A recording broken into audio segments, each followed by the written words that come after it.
Hello everyone, and welcome to the Pisces Guide to Pop Culture. I'm of course your host TJ. Today we're talking about the Fellowship of the Ring.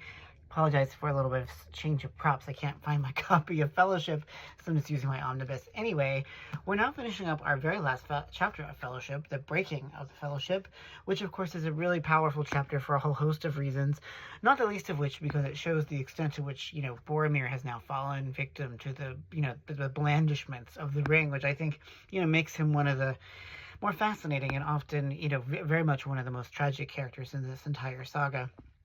And I do find that, this moment when he challenges Frodo to be terrifying, yes, but also deeply sad because, we've come to know Boromir as a man of, pretty pronounced nobility and valor. And here we see, he has been seduced by the promise that the ring holds out to him. And so, because so much of it is filtered through Frodo's point of view, we, of course, are absolutely terrified of what Boromir has become, but also, like I said, deeply sad as well, because we know that there can be no coming back from this.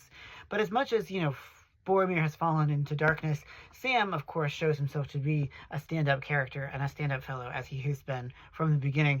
And I love that we get that, this, I think one of the bravest things that Sam does, other than, leaving the Shire to begin with, is, figuring out, and going with Frodo. That going with Frodo is a challenge and a choice that will reshape the entirety of Sam's life. And we know, of course, that, Sam is a good, stout-hearted hobbit. But even so, I think, his decision to go with Frodo is good, not just for Frodo, but for Sam as well. And there's a real, there are many moments we could highlight in this saga that really, demonstrate the extent to which Samwise is really a great hero as a hobbit.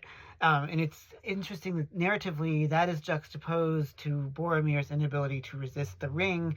Sam, on the other hand, is the true hero of this chapter. So, as so often in Tolkien, he kind of plays with our expectations of heroism, of who should be the hero, who would be the hero if this were any kind of like traditional narrative or epic, poem.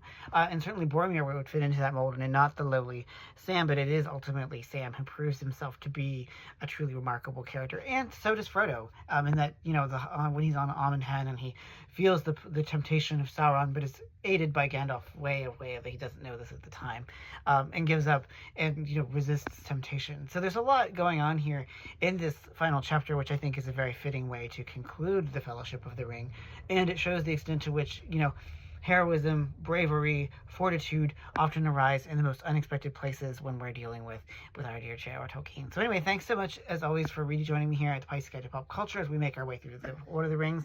Hope you all have a great night. Take care, y'all.